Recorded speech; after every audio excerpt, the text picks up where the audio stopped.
Hey y'all, it's Amanda and this is my Texas Zone 8 garden, and today we're going to be doing some more seed starting with nasturtiums, basil, and mint.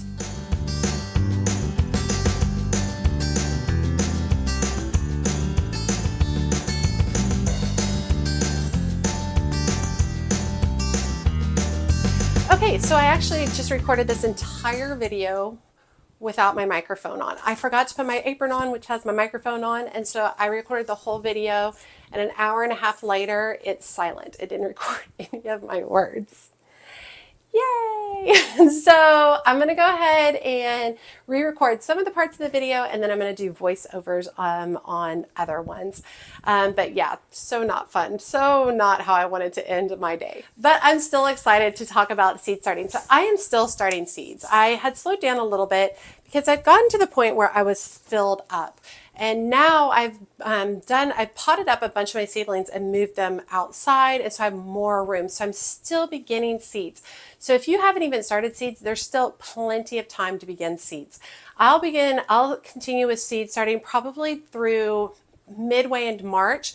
Then I'll probably take a little break, and then I'll start a whole nother round of seeds probably in June, all throughout the summer, preparing for summer growth and preparing for fall plants as well. But I hope you enjoyed this series following along with the specific seeds I'm starting. So another reason I start all these seeds, everybody's like, why don't you just direct sow outside? Why don't you just wait?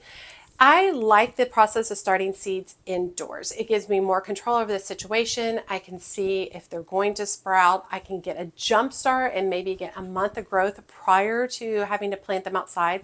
The process just really works for what I do. I know a lot of people do not enjoy this whole seeding starting process inside, and you can definitely just direct sow outside at your leisure. If you decide to direct sow, make sure you're past your last frost before you direct sow outside. Okay, we're going to start with nasturtiums. Now, I'm wanting to grow nasturtiums this year because I'm wanting to basically plant them on the edges of my raised garden beds, allowing them to cascade over and just look softer and more whimsical and just really soften the look of all my raised garden beds. There's two types of nasturtium. There's mounding, which is more of like the bush kind of compact version. And then there's climbing, which can climb anywhere from 2 to 6 feet in a vine-like feeling. The climbing are also really good in hanging baskets and then draping over the side. They look amazing that way. So nasturtiums are also edible. Their flowers are edible. They kind of have like a peppery taste. Their leaves are edible as well, but I don't think they taste as good as the flowers do. They do appreciate full sun, and they don't like to have fertilizer. So that's something they kind of like cruddy soil, so you don't have to add like plant tone or something like that when you're planting them. Now, their seeds need to be soaked overnight. They can be soaked up to 24 hours long. Do not go longer than 24 hours. The seeds are pretty large and they have a really tough kind of outer shell, so soaking really helps with the germination process and quickens the germination process. So you can definitely do that, or if you choose not to soak them, that's okay too. Just make sure that you are paying attention and you keep that soil very moist throughout the germination process. Now, they're planted about 1/2 inch deep and they need darkness to germinate. So that's why they're 1/2 inch deep, and you want to make sure you definitely cover them really well with soil. And then mine are also being placed on a heat mat. They do like to be at least 70 degrees, but a heating mat does speed up germination as well on nasturtium. So I'm starting 3 different varieties. The first variety I grew last year, and it is from Baker Creek, and it is called Tip Top Mahogany. And it is an opulent bloom in a rich mahogany color. Compact 8 to 10 inch plants hold their striking blooms above their foliage, making for an extra lush and colorful display. Add the sophisticated element to window boxes, hanging baskets, beds, and borders. When I grew it last year, it was definitely larger than 8 to 10. I think it was more about the 14 to 16 inch range. And these, it says on this one, it's the seed depth is 1.5 to 2 inches. Or 1.5 to 1 inch, 7 to 14 days sprouting, and 60 to 70 days for maturity. The next variety is Heirloom Nasturtium's Climbing Phoenix. So this is one of the climbing varieties, and this is from Renee's Garden. And these are split petal vining nasturtiums, date from the 19th century. Their unique petals, shaped like little flames, stand out in a kaleidoscope of colors against ivy-shaped leaves. Carefree phoenix blooms absolutely nonstop, covering the foliage with bright both bright and pastel blooms in crimson red, rich gold, fiery orange, warm cream, and soft peach. Many brushed with burnished copper at the petal's base. Phoenix flowers are edible, especially gorgeous scattered on salads. And this one is about 4 to 6 feet tall. Remember, this is a climbing variety, 10 to 12 days for germination, and you're going to plant them about a half an inch to an inch deep. These do well in full sun, but I think they can take some partial shade as well. And then the last variety is from Renee's Gardens as well, and this is a mounding nasturtium, so more compact. Cup of Sun is its name. Cup of Sun grows easily and quickly, so plants are soon covered with cheerful flowers in the sunshine colors of bright lemon yellow, gold touched with toasty orange, and pastel yellow that fades to soft cream. Masses of these perky blooms shine above the foliage, providing long-lasting garden cheer, while the water lily-shaped leaves drape gracefully over to soften edges of the garden.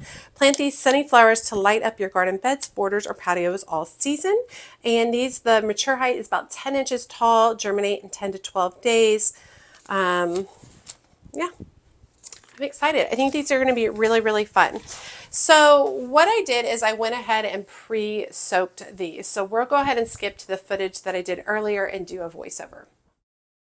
Okay, so I started this process by soaking these nasturtium seeds in just plain basic water. You can soak them up to 24 hours. Don't soak them more than 24 hours because it will cause a lot of issues with rotting. I ended up soaking mine for about 8 hours, and that worked out fabulous for me. Okay, so I'm using my favorite potting soil, which is Burger BM7 potting soil. I'm not using a seed starting mix. I rarely use the seed starting mix. This particular potting soil I think works great as a potting soil and as a seed starting mix. It's nice and fine and light, and if there's any bigger bark pieces in it, I just pull those out and it's no big deal, works great. Now I use a dry method, so I start with dry soil and I push it into my containers. These containers are from Amazon. I love them because they're inexpensive and they work well for the size of my particular garden and the amount of seeds that I'm starting. If you're interested, I have a link in my description to my Amazon storefront and you're welcome to check that out. Now, once I've got my dry soil in, I fill up the water reservoirs about 50% of the way with just clean, fresh water, and then I place the soil trays or the seed cell trays in them, and it just naturally soaks up very quickly. I like this method because it's just way easier and less messy since I do work in my dining room. Now these seed starting trays come with this little dauber that I have in my hand, and nasturtium needs to be planted about half an inch deep and it needs total darkness for germination. So I'm using the little dauber end to basically make about a half inch deep hole in each of the seed cells. And once I've gone through with that, we'll go ahead and put each of the seeds in there.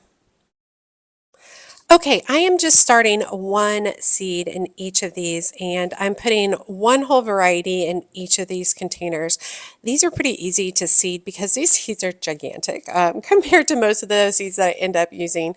So I'm just going to go through and pop a seed in each of these holes, and then once I'm done, I'm just going to come over with the dauber and make sure that the seed has fallen to the bottom of the hole, especially since these are such large seeds. Pushing them down to make sure that the bottom of the hole is way better. And once I've done that, you can use your finger to cover them with soil, or you can take some additional soil and just come across the top and spread it over and press it down, making sure that the soil has really great contact with the seed. Once I've got all the seeds sown and nicely covered, I'm going to put the domes on top, the humidity domes, and I'm making sure that they are closed at the top so that no air can escape. These are definitely hard shells on the outside of these seeds. We definitely want to make sure that they are very well covered so that they can stay as moist as possible. And then I'm going to go ahead and get these situated on the heat mats. Okay, so next we're going to pop over to basil. Now, basil is typically grown for culinary needs, but I like growing basil to use in my flower arrangements. It's an excellent filler. Whether you grow it for its flowers, which are really delicate and beautiful, or whether you're growing it for the foliage. If you don't want the flowers, you can prune away any flowers and force the plant to really focus on the leaves and kind of create a bushier kind of look. Or you can go ahead and leave the flowers, allow it to grow and have longer stems, which work great for flower arranging. Basil enjoys full sun. It needs nice, rich soil with great fertilizer, and it does need adequate water. It definitely needs to be water. It is not drought tolerant in my area. I have lemon basil, which has reseeded itself, and it basically comes back every year. I'm hoping with all these new varieties that I'm planting that I plant them in the same area, and hopefully they will begin to reseed themselves as well, and I'll just have a bed of basil that will produce over and over each year. Now basil is 10 to 14 days to germination. It's planted about 1/4 of an inch deep, and it does benefit from a heat mat because it needs to be about 75 to 80 degrees Fahrenheit in order to be able to germinate. No soaking or cold stratification is required. So the first variety I'm going to start is by Burpee, and it is mammoth basil, and I grew this last year. These oversized mammoth basil leaves are milder than traditional sweet basil. These are about 18 to 20 inches tall, 60 to 90 days to harvest, planted about about 1/4 of an inch deep. And I will say mine did not get this 18 to 20 inches tall, but I didn't start them until later that year when we started getting colder. And basil definitely does not like any kind of cold. If you decide to plant basil or plant it outside or sow it directly outside, you definitely want to make sure you're past your last freeze window. The next variety is by M.I. Gardner, and it is cinnamon basil. And this variety is named for its cinnamon colored stems and warm spicy flavor. Delicious with fruit and in Asian and Indian dishes, great for containers. And it's about 7 to 14 days to germination, 65 days to maturity, and about 26 to 30 inches tall. The next variety is also from M.I. Gardner, and it is dark opal basil. And this is a beautiful variety. Is grown as much for decoration as it is for flavor, with deep purple leaves, dark stems, and lilac flowers. This variety is the perfect garnish and can add a pop of color to pestos and salad dressings. Not only is this variety delicious, it is also a stunning filler for bouquets and arrangements. And it germinates in 7 to 14 days. Maturity is 65 days, and it's about 18 to 20 inches tall. And then the last variety I'm starting is also from M.I. Gardner, and it is called Siam Queen basil. And this tender variety is intensely flavored with a licorice basil taste. The sturdy leaves maintain their shape and taste better than any other variety on high or extended cooking temperatures. Perfect in Thai recipes. And this is 7 to 14 days to germination, 60 to 90 days maturity, and about 24 inches tall. So really excited to start all of these. Now with the basil seeds, like I said, you can direct sow. I like to start them inside and then place them. I think it's the whole process. Starting seeds inside instead of direct sowing works for my brain. I know that does not work for everybody else's brain. It's a bigger hassle, but for me, it feels easier. Not exactly sure why. Now, basil seeds are super, super tiny. So when I'm planting them, I'm making sure that I'm putting like 3 or 4 in each container and really paying attention because it literally looks like the dirt. So let's go ahead and get these started. Okay, so we're going to be starting with the same exact dry method process, going ahead and putting the soil into the containers dry, making sure we're kind of pushing it down firmly to make sure we have nice firm soil, not overly hard or anything like that. Pull out any larger pieces of bark that might be in your way, and I'll go ahead and fill up 4 containers, 1 for each of the varieties.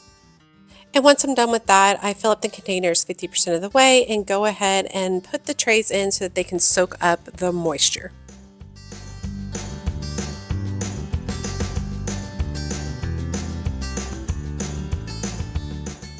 Now basil seeds are planted about 1/4 to 1/2 an inch deep, and you do want to cover them with soil so that they have darkness for sprouting. So I'm using my dauber once again to make a hole, and then I will put a couple of basil seeds in each particular hole. I typically do 2 to 3 per hole. Now once that's done, we do cover it up with soil, and these will definitely need to be on a heat mat as they definitely need heat to germinate well.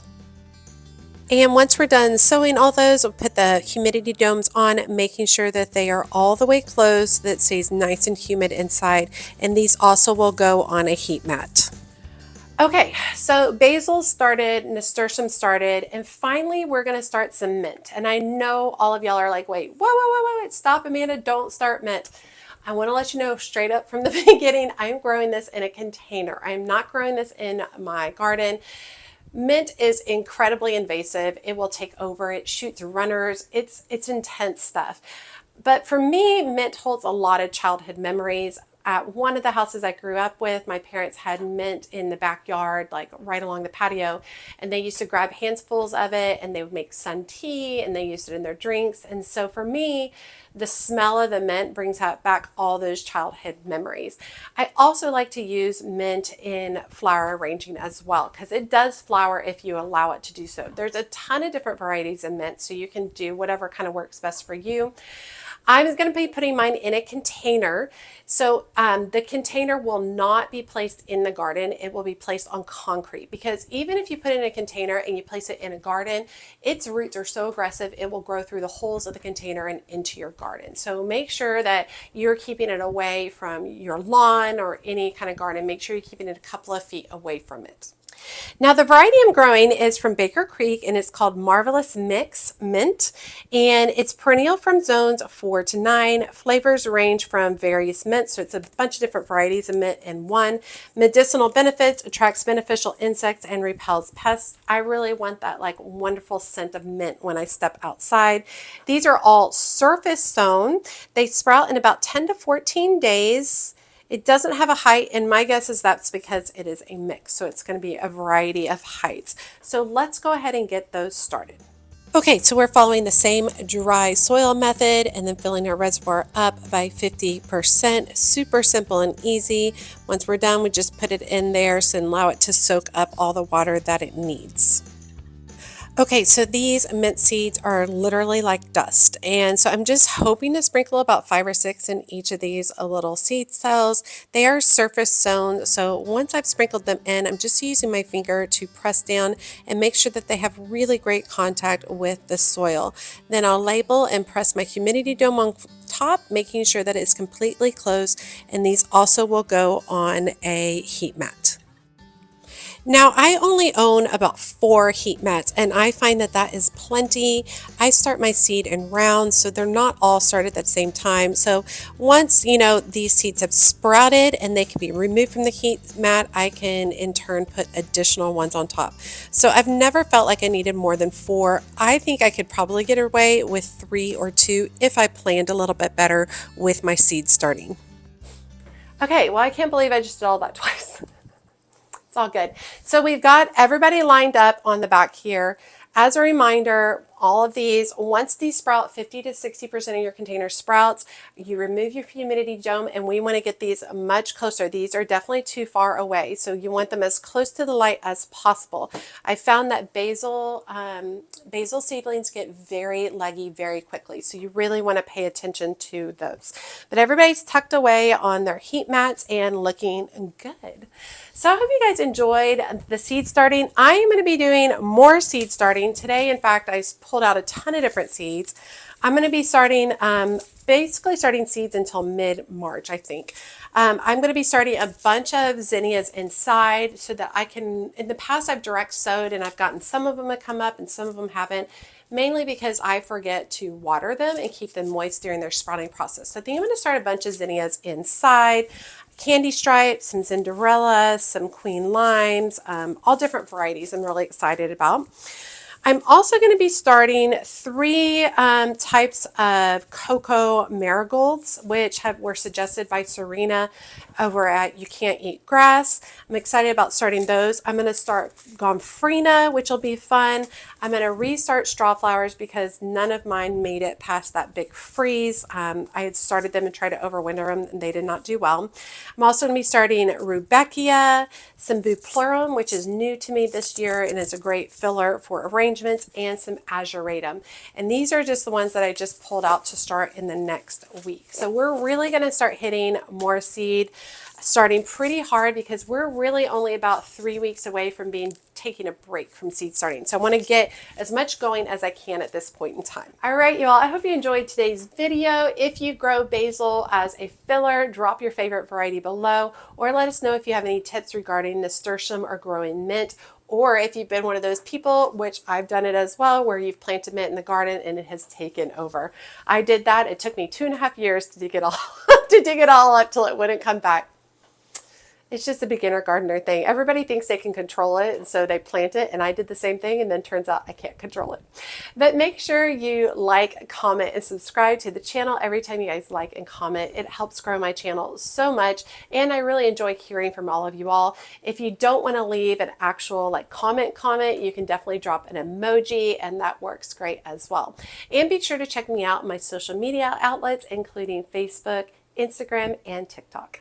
As always, she's Mad Gardener or Decorator or anything else that she wants to be. Thanks, y'all.